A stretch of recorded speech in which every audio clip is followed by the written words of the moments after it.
चलिए दोस्तों, तो अब हम लोग जो आपको लगातार एमडी की ट्रिक्स आप मेरे इस चैनल से कर पा रहे हैं। तो मैंने आपको इस वीडियो के पहले, इसके पहले एक और वीडियो दिया था साहित्यकार का। तो साहित्यकार का आपने पार्ट 1 कंप्लीट किया होगा, जिसमें मैंने आपको पूरे 3 से 4 भागों में प्राचीन, मध्यकाल, आधुनिक काल और अन्य, इस तरह से 4 प्रकार में मध्य प्रदेश के साहित्यकारों को बांटा था। उसके बाद अब मैं आपके लिए लेके आया हूँ प्राचीन काल के जो इतिहासकार हैं, उनकी जो रचनाएं हैं प्रमुखता एग्जाम में पूछी जाती हैं, उन रचनाओं को हम आज बात करेंगे। तो आइए बात करते हैं। सबसे पहले देखिए, हम अगर बात करें कौन कौन से साहित्यकार हैं, तो कालिदास, भर्तृहरि। तो हमने कैसे याद किया था? कालिदास नाम का एक व्यक्ति है जो किसकी पूजा में लगे हुए थे? हरि की पूजा में लगे हुए थे। उनके शरीर में पूरी भभूति लगी हुई थी, भभूति लगी थी, लेकिन उनको किसी ने परेशान किया। तो सबसे पहले उनको क्या किया गया? किसी ने बाण फेंक के मारा। किसी ने क्या किया? उन्होंने बाण फेंक के मारा। जब वो इंसान और परेशान करने लगा तो उन्होंने क्या फेंक के मारा? डंडा फेंक के मारा। क्या फेंक के मारा? डंडा भी फेंक के मारा। उसके बाद एक भार वाली चीज उठा के उसके ऊपर फेंक दी। तो ये हो गई आपकी ट्रिक, कालिदास, भर्तृहरि, भवभूति, बाणभट्ट, दांडी और भारवी। तो आप लोग ना पूरे प्लेलिस्ट एक एक करके पार्ट करके देखा करें, जिससे आप बेसिक से बिल्कुल आगे बढ़ पाए, जस्ट लाइक मैथ्स और रीजनिंग में। तो पहले सुबह मैंने आपको इनके नाम याद कराए, अब हम इनकी रचनाओं के नाम याद करें जो आपके एग्जाम्स के लिए बहुत महत्वपूर्ण है। आइए बात करते हैं पूरी ट्रिक के साथ। आइए बात करते हैं, कालिदास की टोटल कितनी रचनाएं थी? 7 रचनाएं थी। कालिदास की टोटल कितनी रचनाएं थी? 7 रचनाएं थी। आपको पता होना चाहिए जिसमें 2 महाकाव्य, 2 खंडकाव्य और 3 नाटक हैं। जिसमें 2 महाकाव्य, 2 खंडकाव्य और 3 क्या है? नाटक हैं। इसमें बात करें महाकाव्य, महाकाव्य में देखिएगा रघुवंशम और कुमार संभवम। क्या क्या है? रघुवंशम और कुमार संभवम, है ना? कुमार संभवम। इसका खंडकाव्य की बात करें तो ऋतुसंहारम और मेघदूतम। खंडकाव्य की बात करें तो ऋतुसंहारम और मेघदूतम। नाटक की बात करें तो मालविकाग्निमित्रम और अभिज्ञान शकुंतलम और विक्रमोर्वशीय। क्या नाम है? विक्रमोर्वशीय। इसके बाद बात करें कि अगर हम इन सबके बारे में आगे बात करें तो इसको ये हमें याद करना टफ पड़ रहा है, तो हम आपके लिए छोटी सी ट्रिक लेके आए हैं। तो आइए बात करते हैं। सबसे पहले देखिए, रघु और कुमार 2 महान दोस्त थे। क्या थे? रघु और कुमार 2 महान दोस्त थे। महान मतलब क्या हो गया? महाकाव्य। महान मतलब क्या हो गया? महाकाव्य, है ना? इसके बाद दोनों दोस्तों की मुलाकात मेघ ऋतु में हुई। दोनों दोस्तों की मुलाकात कब हुई? मेघ ऋतु में हुई। कब हुई? मेघ ऋतु। तो मेघ से क्या हो गया?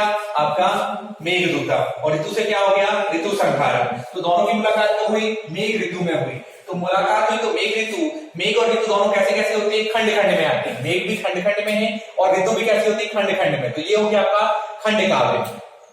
इसके बाद अभिज्ञान शकुंतला व विक्रमोर्वशी क्या बन गए? मित्र बन गए। उसके बाद क्या हुआ? अभिज्ञान शकुंतला जो थे और विक्रमोर्वशी जो थे वो क्या बन गए? मित्र बन गए। तो वैसे एक बार इस कहानी को मैं रिपीट करूंगा। रघु और कुमार 2 महान दोस्त थे। रघु और कुमार कौन थे? 2 महान दोस्त थे।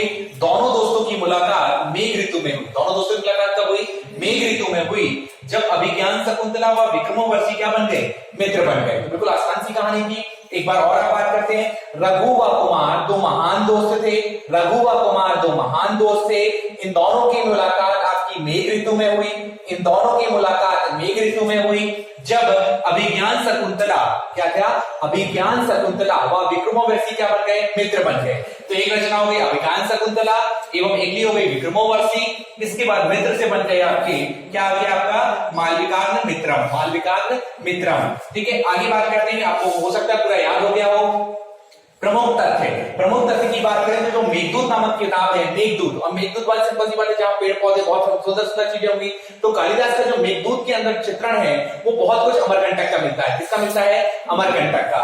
अगला प्रमुख तथ्य है कुमार संभव जो है। कुमार संभव में जो है शिव पार्वती जी का विवाह और कार्तिकेय जी के जन्म के बारे में जो जानकारी मिलती है कुमार संभव के अंदर मिलती है। क्या नाम है? कुमार संभव। इसके बाद बात करें अभिज्ञान शकुंतलम। तो यहाँ पे राजा दुष्यंत और शकुंतला की कहानी के बारे में उल्लेख मिलता है। इसके बारे में राजा दुष्यंत और शकुंतला की कहानी के बारे में उल्लेख मिलता है। जल्दी से हम एक बार आगे, एक बार और इस ट्रिक को एक बार देख लें। महाकाव्य कौन से थे? रघुवंशम और कुमार संभवम। इसके देखिए, रघु और कुमार 2 महान दोस्त थे। दोनों की मुलाकात मेघ ऋतु में हुई, जब अभिज्ञान शकुंतलम और विक्रमोर्वशी क्या बने? मित्र बने। इसके बाद देखिए एक और जो कहानी है मालविकाग्निमित्रम, अग्निमित्रम। ये जो कहानी है आपकी विदिशा के शासक से संबंधित है, विदिशा के शासकों से संबंधित है। तो आप याद रखेंगे विदिशा के शासकों से ये संबंधित है। इसके बाद आगे बात करते हैं, यहां तक आपको सब कुछ क्लियर है। आगे हम बात करते हैं दांडी की। दांडी की बात करें तो दांडी यात्रा में जब सब लोग जा रहे थे, दांडी की रचना का नाम है 10 कुमार चरित्र। दांडी की रचना का क्या नाम है? 10 कुमार चरित्र। तो दांडी की जब यात्रा में सब लोग जा रहे थे तो 10-10 रुपए लेके जा रहे थे। कितना जा रहे थे? 10-10 रुपए। तो 10-10 रुपए लेके जा रहे थे। तो दांडी की यात्रा में सब कितने रुपए लेके जा रहे थे? 10 रुपए। तो 10 से क्या आ जाएगा? 10 कुमार चरित्र, है ना, 10 कुमार चरित्र। इसके बाद बात करें भारवी। भारवी की हमने बात की थी कीर्ति अर्जुनम। क्या है रचना का नाम? कीर्ति अर्जुनम, है ना। तो अगर याद रखिए कीर्ति ने अर्जुन के भार को संभाला। कीर्ति ने क्या किया? कीर्ति नाम का हाथी था, हाथी के ऊपर अर्जुन बैठे हुए थे। तो कीर्ति हाथी ने अर्जुन के भार को संभाला। अर्जुन के भार को संभाला। कीर्ति हाथी ने किसके भार को? अर्जुन के भार को संभाला। क्या याद है? बिल्कुल। आगे चलते हैं बाण भट्ट। अगला कौन आया? बाण भट्ट। बाण भट्ट की बात करें तो हर्षवर्धन के कौन थे? ये राजकवि थे। हर्षवर्धन के क्या थे? राजकवि। अब इन्हें देखिए कौन कौन सी लिखी? हर्षचरित्रम, कादम्बरी, मुकुटतड़ित, पार्वती परिणय, चंडी सतर। क्या लिखी? चंडी सतर। तो आइए बात करते हैं सबसे पहले आगे। तो देखिए बाण भट्ट ने हर्ष व कादम्बरी के लिए लिख रहे थे। बाण भट्ट किसके कवि थे? हर्ष के थे। तो भैया किसके लिए लिखेंगे? हर्ष व कादम्बरी के लिए लिख रहे थे। हर्ष व कादम्बरी की क्या कर रहे थे? लिख रहे थे। और क्या पहने हुए थे? मुकुट पहने हुए थे। क्या पहने हुए थे? मुकुट पहने हुए थे। तभी उनके ऊपर तड़ित गिरी। क्या गिरी? तड़ित गिरी। और क्या बोली? तड़ित उनसे बोली कि भैया तुम लिखो किसके बारे में? पार्वती परिणय के बारे में। किसके बारे में लिखो? पार्वती परिणय के बारे में लिखो। उसमें लिखना किसके? और पार्वती परिणय के बारे में लिखना। और इस बारे में उनको कौन बता रहा था? चंडी सतर। कौन बता रहा था? चांडी सतर। कौन बता रहा था? चांडी सतर। चलिए हम आगे बातचीत करते हैं। हमारे लगभग यहाँ से 4 लोगों के हो चुके हैं। अब हमारे 2 और बच गए थे, भवभूति और भर्तृहरि। भवभूति और भर्तृहरि। तो आइए बात करते हैं भवभूति की जो प्रमुख 3 रचनाएं थी, मालती माधव, महावीर चरित्रम, उत्तर राम चरित्रम। उत्तर राम चरित्रम। तो आगे बात करें भवभूति और माधव। भवभूति और माधव मालती आपस में बात कर रहे थे किसके बारे में? सबके चरित्र के बारे में। किसके बारे में? सबके चरित्र के बारे में। तो भवभूति से हो गए आपकी भवभूति, आपकी मालती या माधव से हो गए मालती माधव। बात कर रहे थे सबके चरित्र, मतलब आ गया महावीर चरित्र। और इसका आ गया उत्तर राम चरित्रम। क्या आ गया? उत्तर राम चरित्र। तो देखो यहाँ चरित्र शब्द यहाँ भी मिल गया, चरित्र शब्द यहाँ भी मिल गया। तो जब भी चरित्र शब्द मिल जाए उठा के भवभूति में टिक कर दीजिएगा। अगले हैं आपके भर्तृहरि। तो हरि जी क्या कर रहे थे? नीति शतक, श्रृंगार शतक और वैराग्य शतक। नीति शतक, श्रृंगार शतक और वैराग्य शतक। तो अगर बात करें, हरि जी हमेशा शतक लगाते थे। हरि जी क्या करते थे? हमेशा शतक लगाते थे। ऐसा क्यों होता था? क्योंकि उन्होंने क्या किया? श्रृंगार के लिए क्या बनाई? नीतियां बनाई। उन्होंने क्या किया? श्रृंगार के लिए नीतियां बनाई, लेकिन फेल होकर वापस क्या धारण कर लिया?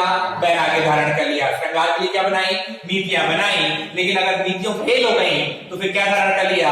वैराग्य धारण कर लिया। इस तरह आपके प्राचीन काल के पूरे 6 जो महत्वपूर्ण आपके थे साहित्यकार, उनकी सारी रचनाएं और उनकी डिग्री यहाँ पे समाप्त होती है। Thank you.